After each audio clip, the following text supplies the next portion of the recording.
하시니라. 아멘. 아멘. 보니아의 최후라는 제목으로 이 시간 말씀을 전하도록 하겠습니다. 2008년도에 마블이라는 영화사에서 아이언맨이라는 영화를 개봉을 하였습니다. 그 영화를 계기를 해가지고 그 마블이라는 영화 기획사에서 정말로 많은 슈퍼히어로 영화들을 이렇게 대거 이렇게 개봉을 하면서 이 마블이라는 기획사가 정말로 큰 인기를 얻게 되었고, 거기서 나오는 모든 영화들이 하나의 신드롬을 일으킬 정도로 영화계에서 한 큰 획을 그었던 계기라고 볼 수가 있습니다. 이 마블이라는 영화를 통해서 많은 슈퍼히어로물이 등장을 하게 되었고, 거의 2019년도 말까지 이렇게 이 회사는 승승장구를 하였습니다. 근데 2019년도 그 이후로는 이 마블이라는 회사가 디즈니에 넘어가 가지고 그때부터 인기를 조금 잃기 시작하고, 오늘날에는 사람들이 거의 거들떠 보지도 않는 그런 일들이 벌어지게 되었어요. 사람들이 왜 디즈니에 넘어가 가지고 이렇게 인기가 없을까라고 생각을 하면은, 이제는 그 디즈니에서 영화사를 넘겨받은 다음에 스토리를 짜 나가는데 그 스토리의 연관성과 구성이 너무나도 형편이 없기 때문에 사람들이 여기에 대해서 관심을 잃게 되었던 것으로 보고 있습니다. 그 전까지만 하더라도 처음 2008년도부터 해서 2010년도까지 그 영화사에서 영화를 만들었을 때 정말로 놀랍게도 영화 한 편 한 편마다 이렇게 연관성을 지니게 되고 그 스토리를 진행해 나가는데 아무런 무리수를 두지 않았습니다. 심지어는 많은 영화 평론가들이 이 영화 보면서 단지 액션 영화만 그렇게 보지 않고 그 가운데 얼만큼 치밀하게 모든 각본을 짜고 그 모든 감독들이 치밀하게 다음 스토리에 대한 연결고리를 이렇게 잘 집어넣는 것을 보면서 거의 천재적이다라는 이런 찬사를 보내게 되었습니다. 저도 처음에 2008년도에 그 아이언맨이라는 영화를 보고 그냥 흥미롭게 봤는데, 그 이후부터 이렇게 연결 스토리를 쭉 살펴보다 보니까는 그때부터 시작해가지고 2019년도까지 마지막 그 아이언맨 관련된 영화가 나온 것을 딱 보면서 연결고리가 2008년부터 심겨져 있었다는 것을 보게 되고, 그다음에 그 작은 힌트들이 영화 사이에 잔잔하게 묻혀져 있는 것을 보면서 와, 정말로 각본 잘 썼다, 정말로 천재다라는 그런 생각을 갖게 되었던 것이었죠. 많은 사람들이 이런 디테일에 대해서, 그다음에 이런 떡밥에 대해서 다들 칭찬을 했습니다. 어떻게 보면은 10년 동안 23편의 영화를 이렇게 만들었는데 그 연관성을 하나하나 따져보고 그 하나하나 풀어가는 그 재미가 더욱더 크다라고 이렇게 많은 사람들이 보고 있었고, 그 부분에 대해서 칭찬을 아끼지 않은 겁니다.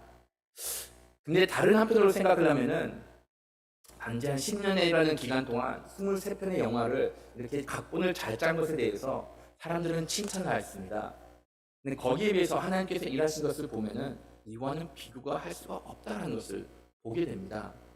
하나님께서 각본을 짜셨을 때 어떻게 세밀하게 짜셨을까요? 지금 인류 역사를 보면 거의 한 5천 년 가까이 되는 역사라고 이렇게 보고 있는데, 하나님께서는 이 모든 역사 가운데 정말로 세밀한 각본을 짜신 것을 보게 됩니다. 무엇보다도 사건 하나하나 이뤄진 것이 아무런 의미 없이 이루어진 사건이 없는 것을 보게 되고, 무엇보다도 하나님께서 모든 각본을 짰을 때 하나의 실수 없이, 하나의 오차 없이 모든 일들이 서서히 풀어가는 것을 보면서 감탄사를 자아낼 수밖에 없다는 것을 보게 됩니다. 오늘 말씀도 보시면은 정말로 하나님께서 얼만큼 세밀하게, 얼만큼 인간의 상상을 초월한 만큼 빈틈없이 하나님의 역사를 써내려가는 것을 볼 수가 있어요. 하나님께서 이렇게 하실 수 있는 것은 우선 하나님께서 역사를 직접 쓰시는 분이시기 때문입니다. 인류 역사를 처음부터 끝까지 알고 계시는 분이시기 때문에 하나님께서는 본인이 이미 써놓은 각본이 어떻게 될 것인가를 우리에게 가르쳐 주신 것이죠. 하나님께서 말씀하신 것, 이것은 반드시 이루어진다는 것을 오늘 말씀을 통해서도 거듭 보여주셨습니다. 우리가 비록 읽지는 않았지만은 바로 19절에 보시면은 바로 거기 앞에서 여호야김이 어떻게 죽게 될 것인가를 하나님께서는 말씀을 해 주십니다. 여호야김, 그냥 그는 끌려가지고 예루살렘 문 밖으로 던져지게 될 거고, 그가 마치 나귀가 매장당한 것처럼 죽게 될 것이다, 매장을 하게 될 것이다 라고 이렇게 이야기를 해주고 있습니다. 이 말씀이 주어졌을 때 실질적으로 그 왕이 어떻게 죽었는가 정확하게는 알 수가 없습니다. 그런데 그의 죽음이 그냥 사람들이 이렇게 이루어진 것을 대략적으로 볼 수가 있다는 것이죠. 전쟁 가운데 왕이 죽는 거 충분히 있는 일입니다. 그런데 이것은 전쟁터에 나갔을 경우에 왕이 죽는 일이 발생하고, 솔직히 왕은 그렇게 쉽게 죽는 인물은 아닙니다. 약간 후반부에 있을 때도 있고, 그다음에 전쟁을 지휘하는 사람이기 때문에 왕의 죽음은 공격 가운데는 잘 이루어지지 않는 것이죠. 그런데 하나님께서 주셨을 때 이 말씀을 보고 나중에 왕하 말씀을 이렇게 참고를 하다 보면은 정말로 이 여호야김이 바벨론이 침공했을 때 바로 그때 죽게 된 것을 보게 돼요. 그때 바벨론이라는 나라 예루살렘을 이렇게 점령하기 위해서 거기서 진을 쳤는데, 그때 갑자기 왕이 거기서 죽게 되었던 것이었죠. 사람들이 솔직히 성읍을 이렇게 둘러싸고 있으면은 왕은 거의 맨 끝으로 죽게 됩니다. 근데 어떻게 그가 먼저 죽을 수가 있었는가?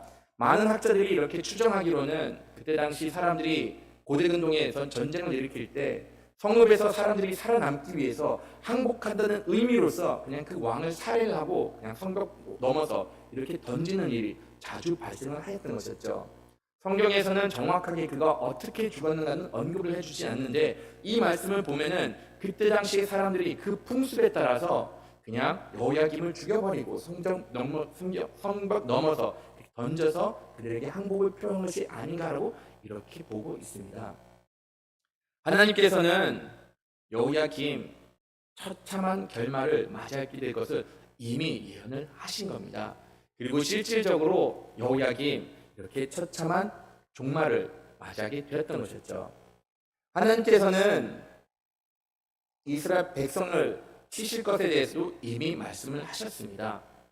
정확하게 이 말씀을 주었던 시점, 그 가운데서 이미 하나님께서는 내가 너희들을 칠 것이고 이 나라가 바벨론으로부터 점령당하게 될 것이다 라고 이렇게 말씀을 해주신 것이죠. 그러면은 하나님께서 왜 이들을 칠 것인가 또한 여기에 대해서 말씀을 해주십니다. 다 같이 21절 말씀 한번 좀 읽어보도록 하겠습니다. 말하였으나 내 말이 나를 듣지 아니하리라 하였나니 내가 어려서부터 내 목소리를 청종하지 아니함이 내 습관이라. 하나님께서는 이제는 이스라엘 백성들에게 전체적으로 이러한 말씀을 전해주십니다. 너희들이 나의 말을 듣지 않았다라고 이렇게 이야기를 해주고 계십니다. 내가 너희들에게 거듭 이야기를 했는데 그럼에도 불구하고 너희들은 내 말을 듣지 않았다라고 이렇게 말씀을 하신 것이죠. 하나님께서 이들에게 언제 말씀을 하셨죠? 21절 초반 부분에 보시면은 내가 평안할 때 내가 내게 말하였으나 라고 이렇게 이야기를 하고 있습니다. 이 평안이라는 단어를 보면은 너희가 평온할 때에, 평안을 누리고 있을 때 내가 너희들에게 말하였다라고 이렇게 이야기를 하셨습니다. 이 나라가 위기를 겪기 이전에 내가 너희들에게 경고의 메시지를 줬고 너희들이 살 길을 가르쳐 줬다라고 이렇게 이야기를 하고 있었던 것이었죠. 하지만 원어를 살펴보면은 이 평안이라는 단어에 또 다른 의미가 같이 담겨져 있습니다. 부요하다라는 의미가 같이 담겨져 있어요. 영어 성경을 보면은 이 단어를 웬만해서는 다 이들이 부요했을 때 하나님께서는 말씀을 전했는데 너희들이 듣지를 않았다라고 이렇게 번역을 한 것을 보게 됩니다. 하나님께서 이스라엘 백성들에게 거듭 말씀하셨는데도 불구하고 이 유대 사람들의 삶이 윤택하다 보니, 부유하다 보니, 삶에 아쉬운 것이 없다 보니까는 이들은 하나님의 말씀을 듣지 않았다라고 이렇게 이야기를 하였던 겁니다. 사람들이 언제 하나님의 말씀을 듣지 않을까요? 내 삶에 아쉬운 것이 없을 때 사람들은 하나님의 말씀을 듣지 않습니다. 물론 지금 여기 계시는 많은 분들 어느 정도 경제적인 여유가 있고 어느 정도 삶을 특정 고지까지 올렸다라고 말을 할 수가 있습니다. 그리고 여전히 여러분들 하나님을 정말로 잘 믿고 계실 거라 저는 확신하고 있습니다. 하지만 지금 내 이 상황과 내 삶이 정말로 간절했던 그 시기와 한번 좀 비교를 해 보셨으면 좋겠습니다.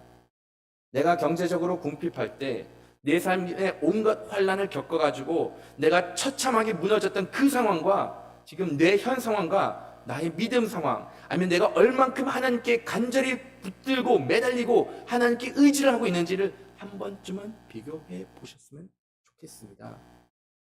지금도 여러분들 분명히 잘 믿고 있을 거라 확신을 하지만은 아마도 그러한 시기와 지금 이 시기를 비교를 한다라고 하면은 아마도 그때 여러분들이 좀 더 하나님께 귀를 기울이지 않았을까? 아마도 그때 여러분들이 좀 더 하나님을 사모하는 마음으로 하나님을 섬기지 않았을까라는 생각을 하게 됩니다.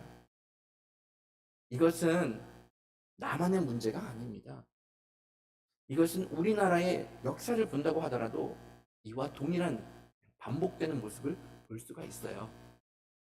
70년대, 80년대 우리나라가 그렇게 경제적으로 힘들었을 때 그때 교회 넘쳐났습니다. 교회 본당을 아무리 크게 지어도 그 본당을 메우는 거 시간 문제였고 반드시 그 공본당은 가득 차기 마련이었던 것이었죠. 70, 80년대 보면은 목사를 아무리 신학교에서 막 찍어낸다고 하더라도 목사가 부족했던 그런 시대가 바로 70, 80년대였습니다. 그때는 워낙 우리의 삶이 어렵다 보니 간절한 마음으로 하나님 우리의 삶 조금만 좀 인도해 주십시오. 우리가 이러한 어려운 경제 상황 가운데서 좀 극복할 수 있도록 우리의 나라를 축복해 달라고 그렇게 간절히 하나님께 매달렸던 그러한 시대였던 것이었죠. 그런데 어느 날 우리나라가 부유해지다 보니 우리나라가 경제 강대국으로 쓰다 보니 서서히 교회들은 비어지기 시작하고 문을 닫는 교회들이 많이 생겨나게 되었고 신학을 하기보다는 차라리 현실적인 문제를 해결하면서 내가 그냥 부유한 성도로 하나님을 섬기는 것이 훨씬 더 아름답게 섬긴다라는 그런 생각이 사람들 마음속에 사로잡힌 것을 보게 된다는 것이죠. 이제는 하나님을 섬기기보다는 차라리 하나님께서 우리에게 주신 그 은혜로 인해서 내가 누릴 수 있는 것이 무엇인가를 이렇게 고민을 하고 있는 그런 시대에 살고 있는 것은 여러분들도 잘 알고 계실 거라 생각을 합니다. 나에게 즐거움을 주는 것을 위해서 두세 시간 동안 줄 서고 기다리는 거 그건 마다하지 않습니다. 특정 맛집이 있다라고 하면은 수백 킬로 떨어진 곳이라고 하더라도 거기에 기꺼이 달려가서 그 맛집에서 음식을 먹는 시대가 바로 우리가 살고 있는 시대라는 겁니다. 자기가 정말로 원하는 장난감을 사기 위해서 비행기를 타고 이웃나라 가가지고 수백만 원을 쓰는 것이 지금 우리가 살고 있는 시대라는 것이죠. 이러한 이해가 가지 않는 행동을 하는데도 불구하고 당신의 행동 정말로 이상하다라고 손가락질하는 것이 아니라 오히려 와 역시 자기 열정을 위해서 사는 사람 보기 좋다라고 찬사를 보내는 시대가 바로 우리가 살고 있는 이러한 시대라는 것이죠. 제가 정말로 놀라웠던 것은 여러분들 레고라는 장난감 아시죠? 이거 조각을 맞춰가지고 모형을 만든 겁니다. 근데 그 레고 장난감 한 조각을 희귀하다라고 해가지고 그 조각 하나가 3, 40만 원에 팔리는 것을 보게 되었습니다. 플라스틱 장난감 조각인데도 불구하고 이게 어떻게 3, 40만 원 하는지는 모르지만은 사람들이 그것을 사지를 못해가지고 그렇게 안달나는 것을 보게 된다는 것이죠. 이것이 지금 우리가 살고 있는 이러한 시대란 겁니다. 이것은 믿지 않는 사람들 뿐만의 이야기는 아닙니다. 심지어 믿는 사람들조차도 자기를 위해서 아낌없이 돈을 쓰는 것을 보게 되고 자기의 즐거움을 위해서 하나님께서 주신 그 은혜를 이렇게 낭비하는 것을 보게 됩니다. 물론 이에 대해서 사람들은 이런 이야기를 하고 있어요. 아니 내가 열심을 다해서 내가 번 것인데 내가 열심을 노력해가지고 내가 이룬 것인데 나를 위해서 이 정도 못 쓰냐라고 이렇게 말하는 사람들도 정말로 많습니다. 근데 이런 말 과연 옳을까요? 내가 능력이 좋아서 이룬 것이 아닙니다. 하나님께서 허락을 해주신 것이기 때문에 하나님께서 우리에게 은혜를 더하여 주셨기 때문에 우리가 이렇게 누리는 삶을 살 수가 있었던 것이었죠. 만약 우리가 이런 사실을 안다라고 하면은 하나님을 따르는 백성으로서 하나님의 말씀을 실천해 나가야 됩니다. 설령 내가 버렸다고 하더라도 하나님께서는 우리에게 이웃을 돌보고 과부와 고아들을 돌보라라고 이렇게 말씀을 하셨으면은 그 말씀에 순종하는 삶을 살아야 한다는 것이죠. 삶의 우선순위가 나의 즐거움과 나의 쾌락에 있는 것이 아니라 하나님의 말씀을 이뤄가는 데 있어야 되는 것을 우리는 분명히 마음에 새겨야 합니다. 하나님의 말씀을 이루기 위해서 정말로 발버둥을 해야 되고 주신 그 모든 은사를 하나님의 영광을 위해서 써야 된다는 것이죠. 그럼에도 불구하고 많은 크리스천들 그러기는 많이 꺼려하는 모습을 보게 됩니다. 자기 자신을 위해서 수십만 원, 수백만 원 쓰는 거 아까워하지 않습니다. 그런데 정작 이웃을 돕기 위해서 사회 복지기관을 위해서 1, 2만 원을 쓰는 것 그것을 아까워하면서 쓰지 않는 하나님의 자녀들도 보곤 합니다. 이런 하나님의 말씀을 지키지 않으면은 이런 하나님의 음성을 우리가 따라 행하지 않으면은 하나님의 말씀을 듣는 것, 하나님의 말씀을 불순종하고 듣지 않는 것 그냥 우리의 삶의 일부분이 되어버립니다. 만약 그런 일들이 거듭 반복되다 보면은 말씀에도 나와 있듯이 내가 어렸을 때부터 내 목소리를 청종하지 아니하였다라고 이렇게 하고 내 습관이다라고 이렇게 이야기를 하게 된다는 것이죠. 어렸을 때부터 하나님의 말씀을 실천하지 않는 사람 커서도 실천하지 않습니다. 어려서부터 하나님의 말씀을 듣는 것이 습관이 되지 않는 사람 커서도 그냥 습관적으로 하나님의 말씀을 따르지 않게 된다는 것이죠. 하나님께서는 이런 죄를 범하였던 이스라엘 백성들에게 하나님의 진노가 임하게 될 것이다. 너희들이 나를 어렸을 때부터 따르지 않았으니 내가 너희들을 버리겠다라고 이렇게 말씀을 하신 것이죠. 하나님을 따르지 않는 사람 하나님의 심판밖에 기다리지 않습니다. 하나님께서는 이것을 고니아를 통해서 또다시 말씀을 해주시는데 이 고니아라는 사람 여호야긴을 두고 이렇게 이야기를 합니다.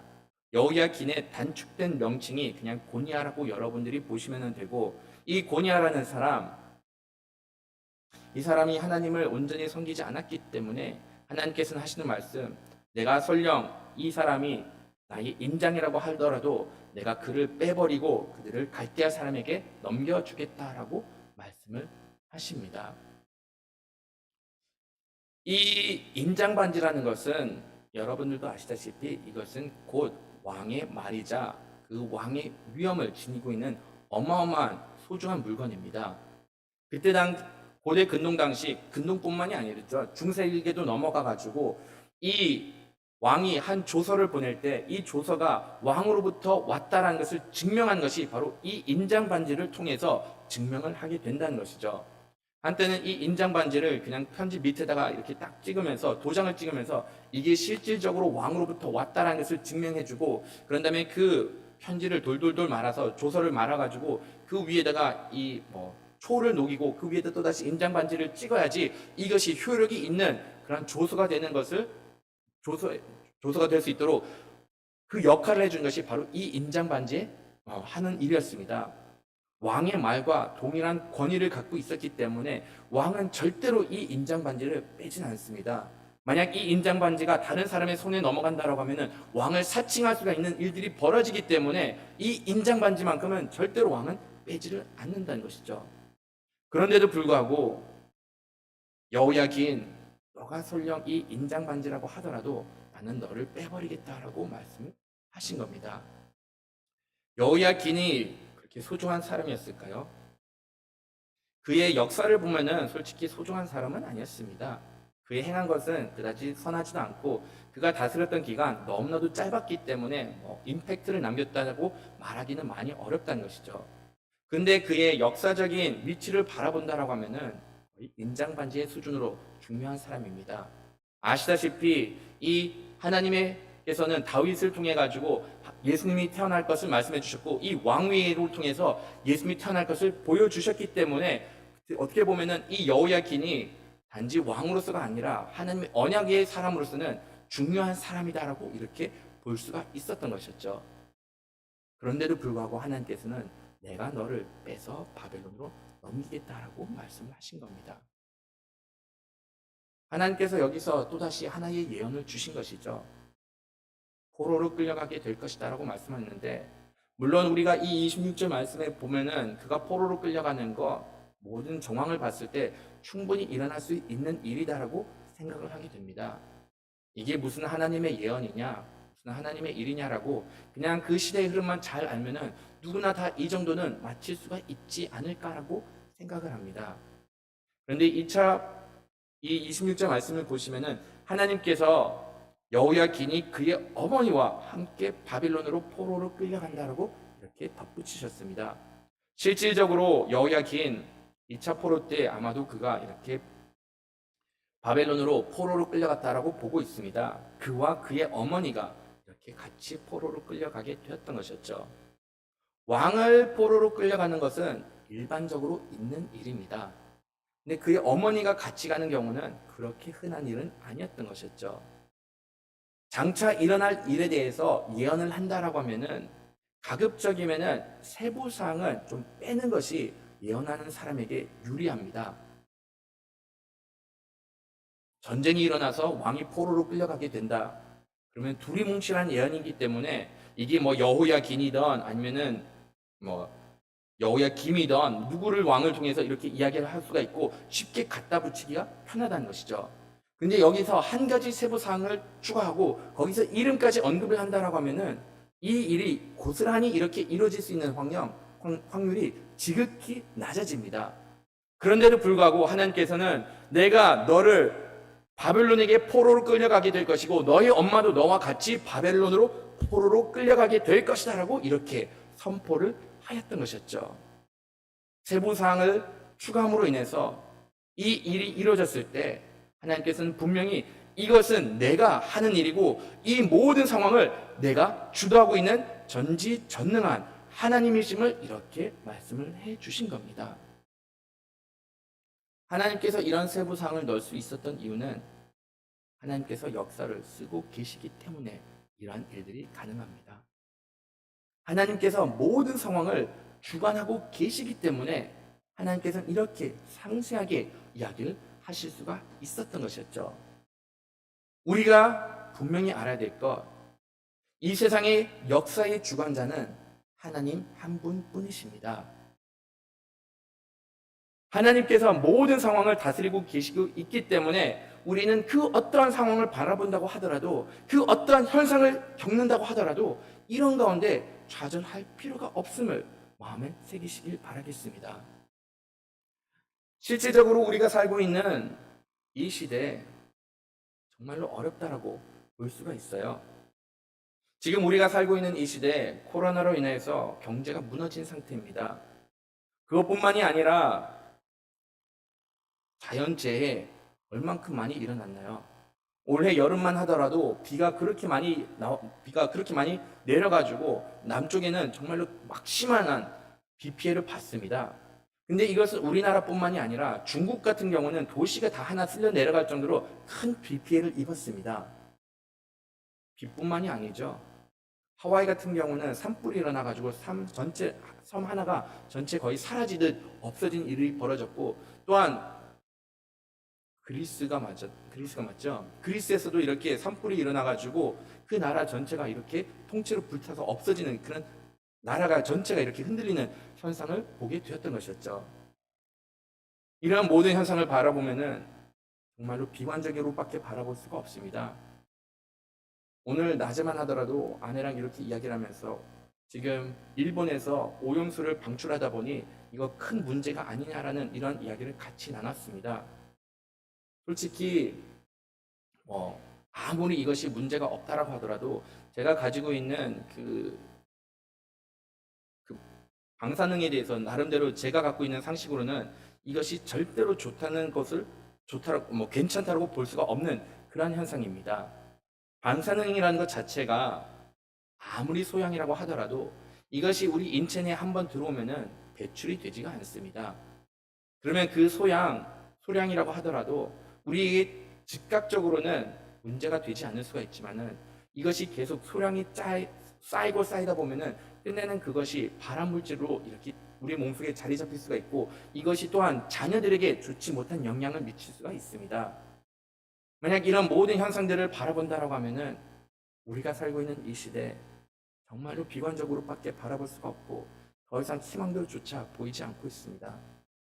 나라의 지도자들 정말로 어떻게 된 것이 나라의 지도자라고 이렇게 우리가 믿고 따르는데도 불구하고 모든 나라의 지도자들 어디인가는 바람직하지 못한 모습을 보일 때 계속해서 실망할 수밖에 없는 그러한 현실 가운데 살고 있다는 것이죠.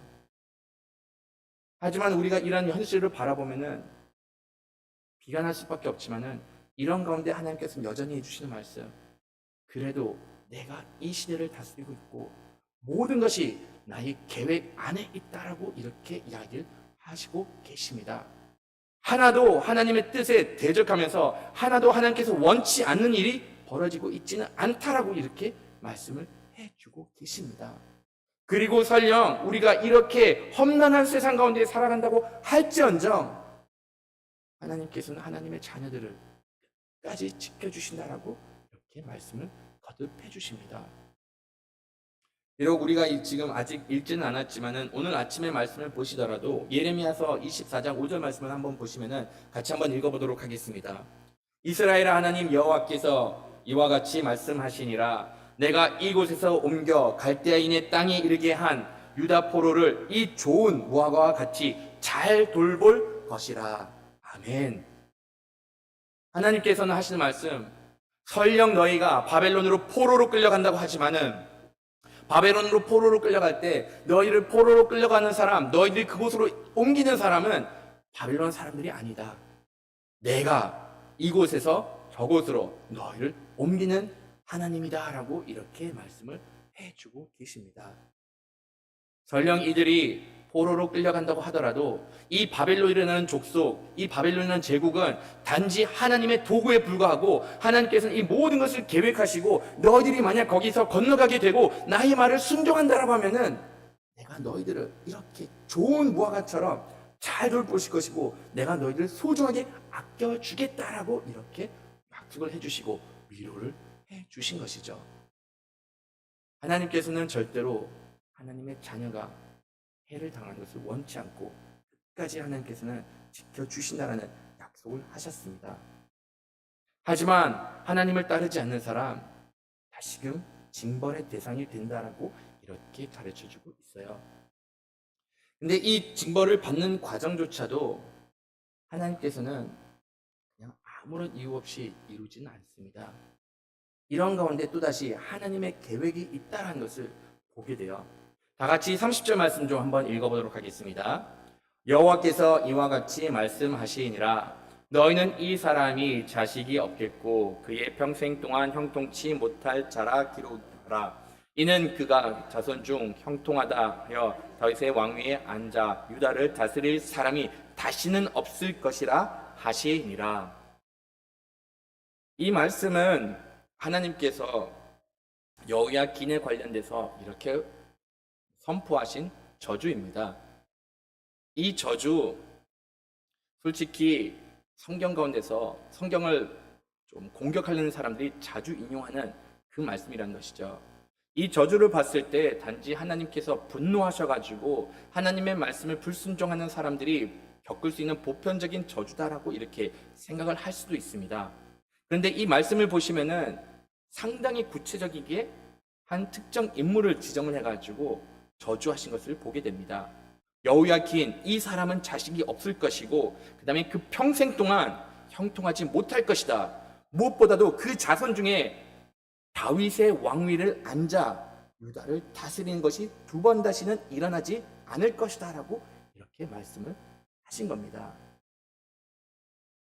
세상 사람들은 성경을 공격하려고 하는 사람들은 이 말씀에 대해서 정말로 자주 인용을 하면서 성경의 오류라고 이렇게 이야기를 하고 있어요.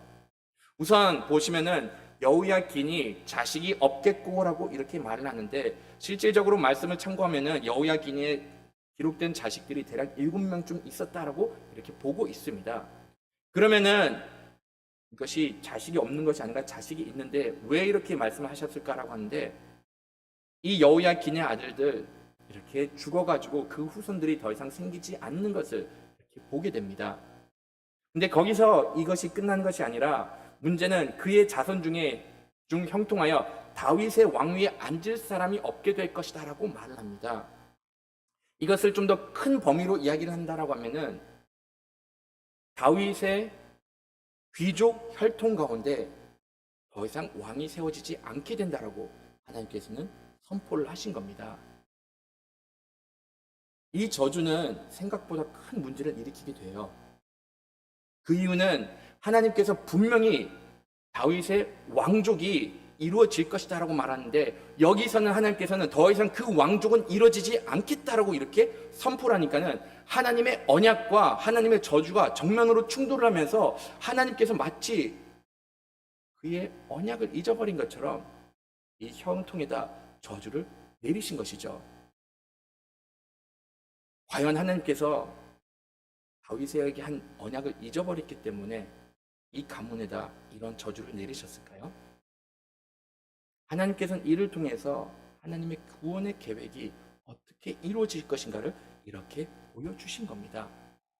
실질적으로 이 여호야긴 후손들 없어지게 됩니다. 물론 그 이후에도 다시금 왕위가 이 가운데 온전히 세워지는 것을 볼 수가 없어요. 물론 70년이라는 시간이 끝나고 난 다음에 이스라엘 백성들, 유다 백성들 다시금 가나안으로 돌아오게 됩니다. 그리고 나서 스룹바벨이 그 나라를 통치하게 되는 것이죠. 하지만 스룹바벨이 이렇게 왕족이라고 할 수가 있지만은 그를 통해 가지고 왕국은 이루어지지 않습니다. 그는 총독으로 이렇게 서 가지고 관리자로 섰지 왕족을 이룰 수는 없었던 것이었죠. 그러면서 하나님께서 말씀하신 이 저주 그냥 고스란히 이루어진 것처럼 보이고 마치 하나님의 언약이 더 이상 이루어지지 않는 것처럼 이렇게 인식을 받을 수도 있습니다. 근데 우리가 알아야 될 것은 예수님이 태어나셨을 때는 계보가 하나만 있었던 것은 아닙니다. 여러분들도 아시다시피 예수님께서는 두 개의 계보를 가지고 있으시죠. 하나의 계보는 마태복음에 기록이 되어 있고 또 다른 한 계보는 누가복음에 이렇게 기록이 되어 있습니다. 이 계보의 차이점을 사람들이 이렇게 얘기를 하는데, 하나는 요셉의 계보다라고 이렇게 이야기를 하고 있고 마태복음은 요셉의 계보다라고 이렇게 얘기를 하고 있고 또 다시 누가복음에 있는 계보는 바로 마리아의 계보다라고 이렇게 이야기를 하고 있습니다. 이 마태의 계보를 본다라고 하면은 이것은 어떻게 보면은 그 왕족의 계보였다라고 이렇게 볼 수가 있습니다.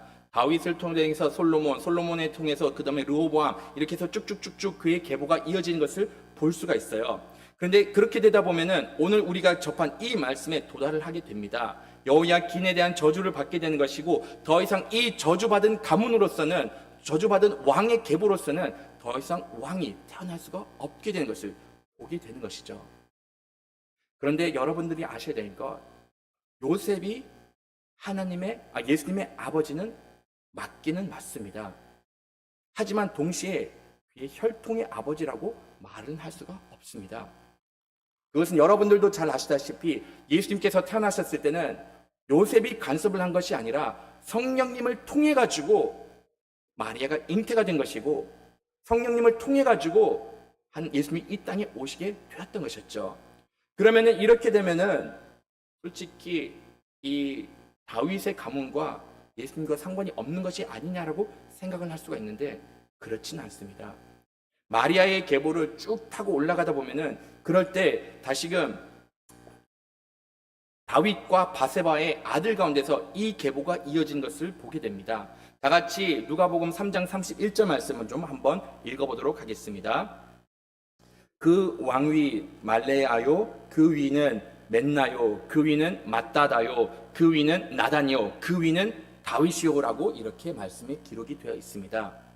우리가 쉽게 생각을 하기는 다윗이 밧세바와 이렇게 자녀를 가졌을 때 첫째 아이는 죽어버리고 그 다음에 솔로몬이 태어났다라고 이렇게 생각을 하고 있지만은 우리가 사무엘하 5장 14절 말씀을 참고를 한다라고 하면은 솔로몬은 넷째 아들에 이렇게 불과했습니다. 그리고 나서 그의 위에 있었던 형이 나단이었다는 것을 보게 됩니다. 하나님께서는 비록 이 왕의 혈통은 거기서 저주를 받아서 끝나게 되었지만은 하나님께서는 그 혈통을 여전히 유지하면서 나단을 통해 가지고 예수님께서 다윗의 혈통 가운데 태어날 수 있게 이렇게 만드신 것이죠. 왜 굳이 이렇게까지 하셨을까요? 그의 하나님의 저주와는 무관하게 예수님께서 이 땅에 태어나셨다는 것을 보여주시고, 그럼에도 불구하고 요셉이 예수님의 법적인 아버지가 될 수가 있었기 때문에 그는 왕위를 물려받을 수 있는 자격 또한 지니고 있다는 것을 이렇게 보여주신 겁니다. 이것은 나중에 신학적으로 어떻게 등장을 하게 되는가 하면은 바로 성령님의 잉태랑 이렇게 연결이 되는 것이죠. 예수님께서 이 땅에 오셨을 때 인간은 저주를 받은 몸이었습니다. 그럼에도 불구하고 예수님께서는 이 저주와는 무관하게 태어나야 되는 동시에 이 모든 저주를 책임질 수 있는 완전한 인간으로 이렇게 태어나셨어야 했던 그런 인물이었던 것이었죠. 하나님께서는 이렇게 여자의 몸을 통해서 그가 사람으로서 태어나게 만들었는데, 그 저주와는 무관하게 성령님을 통해서 이 땅에 보내주심으로 인해서 우리의 잘못을, 우리의 저주를 책임질 수 있는 그러한 하나님의 구원자로 이렇게 세워 놓으신 것이죠. 하나님께서 이렇게 섬세하게 하나님의 자녀들을 사랑해 주셨고, 하나님께서 이렇게 섬세하게 하나님의 구원의 계획을 우리에게 이루어 나가신 것을 보게 됩니다. 지금 우리가 살고 있는 이 시대, 절망적이고 또한 이런 시대 가운데 정말로 하나님이 어디 계시냐라는 그런 원망의 마음이 들 수가 있습니다. 이런 모든 가운데 우리가 마음속 깊은 곳에 이 말씀을 새기기를 원합니다. 비록 절망적이라고 할지언정 이런 모든 가운데 하나님의 섬세한 구원의 계획이 담겨져 있습니다. 지금 당장은 우리가 그 큰 그림을 바라보지는 못하지만은 나중에 하나님께서 그 큰 그림을 우리에게 보여주셨을 때는 우리의 마음속에서 저절로 감탄사가 나오면서, 와, 하나님께서 나를 이렇게 섬세하게 돌봐주시는 분이시구나. 하나님께서 내 삶 가운데 고난을 하나를 허락해 주셨는데 아무런 이유 없이 고난을 허락해 주신 것이 아니라 이렇게 하나님께서 하나님의 능력을 나에게 보여주기 위해서 이런 일들을 행하셨구나라는 것을 깨닫게 됨을 말씀해 주고 계십니다. 하나님은 구원의 하나님이시고 환난 가운데 우리를 인도해 주시는 분이십니다.